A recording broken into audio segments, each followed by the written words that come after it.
So welcome back. Now to proceed with our AI assisted programming, we have to set up our Copilot account and have to make sure that our account is a paid account, premium account. So you need to have at least a card. If you don't have that, then you might find some challenges, in fact, to enjoy the AI assisted programming. So to set up your Copilot account, just simply come to your GitHub. So I've already shown you how you create a GitHub account and how you can log into the Copilot. So go ahead and click on Copilot. So when you click on Copilot, you'll be taken to a section where you see all these things. So now to enable your payment, you just simply come and say billing and licensing. So under billing and licensing, you go ahead and proceed to what? We'll go ahead and proceed to payment information, right? So once you click on payment information, you go ahead and come here to payment method. So come and click on payment method, and after doing so, you go ahead and suggest if you're going to use a card or if you're going to use a PayPal. So if you're going to use PayPal, go ahead and add your PayPal and then enable it. So after enabling it and they test it, it works fine, then you'll be good to go. If you're going to use a card, click on card, go ahead and add your add your card. But for me, I use PayPal, so it's here and it's already enabled, right? It's here and it's already enabled. Yes, so this is another part that you have actually play. You have to actually do it. So go ahead and enter that. Go ahead and enter your billing information. Yeah, and that once your PayPal is enabled, then means that you can start using. So the way how Copilot works, the whole how Copilot billing works, they bill you per usage, and you pay at the end of the month. You first use and then pay at the end of the month. For example, you can see me here. I already have some. If I come here to usage, right, to overview, I already have some $36 that are pending that I've used this month. And I have also a balance of $12 that I've not paid. So putting this together, it's going to be around $40. So at the end of the month, they'll put this amount on my account, and then I'll be billed. However, me, I use it a lot, so that's why you see it's too much, right? And if you want to see how you're being billed, how the money is being added to your account, you can just simply come here to what? These are payment history, which has been declined, something like that. And then you can just simply come to, I think there is usage. Yeah, usage is here. They'll show you how you've been calling the Copilot to help you on different things per day and how much you've been using per day on daily basis. Right, so at the end of the month, they go ahead and do what? And bill you. It's affordable. And it's worth it. Once you get started using it. But for me, I use it so much, that's why I see like my money is like too much. I use it on so many projects. But if you use it on simple projects that actually matter to you, you can be using like $1 or even less if you not use it per day. And at the end of the month, it's merged and it's put on your account, and then they deduct it from your account. So you have to pay it if you want to continue using the service. So to break this all down is, to summarize all this up, is that you have to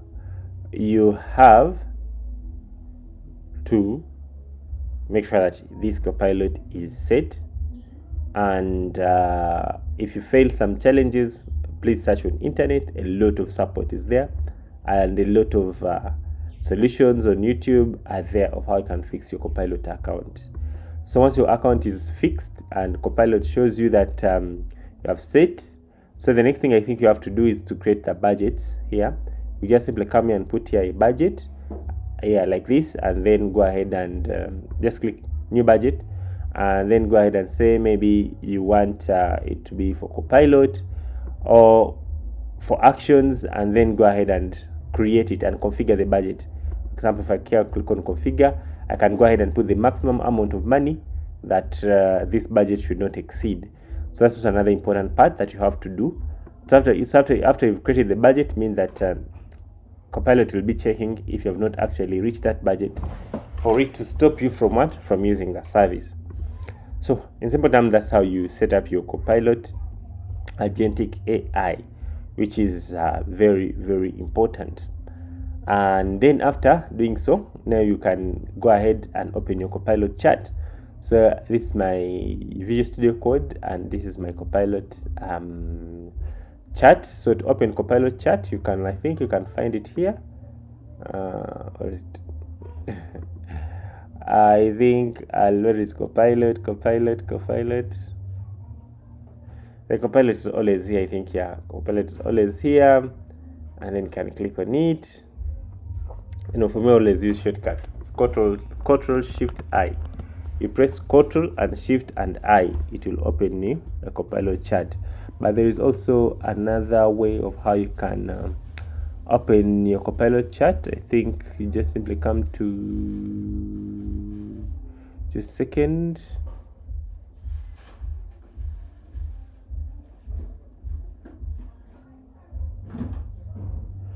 I think I'll have to find how you can achieve that. I think it's here. Is it this one? Yep, it's here. Right? Or you can press Ctrl Shift I, it will open the chat. All right, so it will open the chat. So in here is where you'll be working with what? With your Copilot. So this Copilot has two modes. The first mode is the agentic AI, another one is the Ask AI. So Ask AI, it will not change anything with your code, and then agentic AI, it will help you to, it will be able to change something in our code. So for example, here I can switch to agent AI, right? And then I go ahead and switch the model. So here are different models that are available, right? So I can select, for example, Cloudy 4.5. This is the most powerful one, right? So I'll have to first give it instructions, or give it a context of what you're going to be doing in this project. So for example, I can go ahead and tell it that it is good to give it the context so it can understand. So I can say, in this work space, I am increase. I'm going to use it to learn and practice web programming basics. Keep it in your mind that I will use this for learning purposes, and you will help me accordingly. Start by going through my folder structure, and understand the different sections. So I'm going to ask it to just go through this code, and so it can understand how I'm going to be implementing. So I press enter. So it's going to do the job of going through it.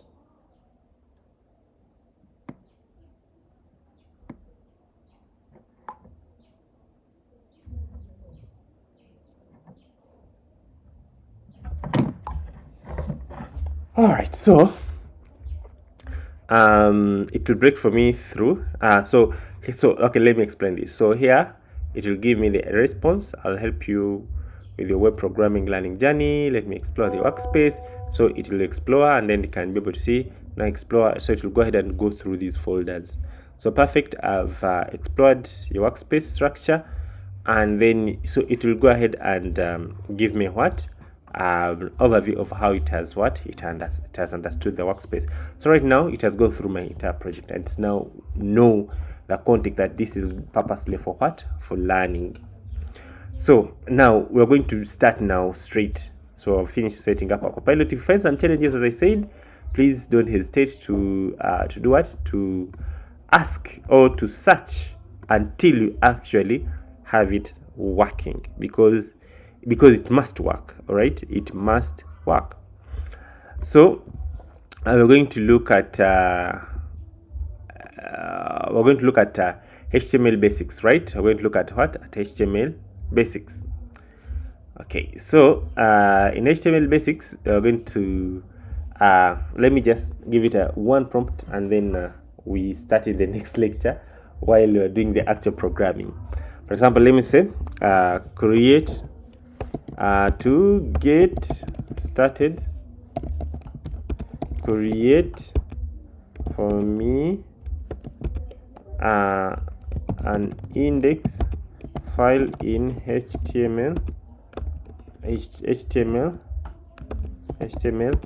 folder that explains, that has very basic HTML code structure.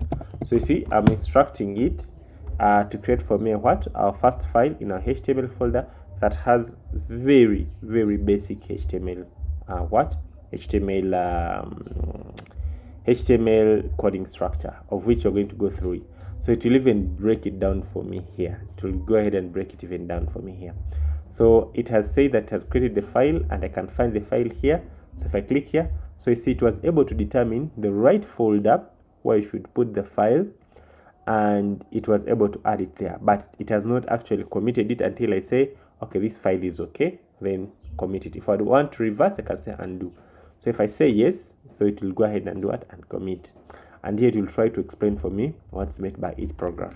So you see, like that, I have a basic HTML code structure. Let me reveal this in Finder and then open it in Google Chrome. So I right click. So I just right click here and say open in what? Reveal in Finder, or you can say open in Explorer if you're using Windows, and then I right click on it and then say open it in what? In Google Chrome or in my browser. So you can see here our first project is here, and this is our very basic HTML. So in the next lecture, we're going to look at what is actually inside here. We're going to explain this code, and then we get started with what? With actual programming using AI, as we learn step by step.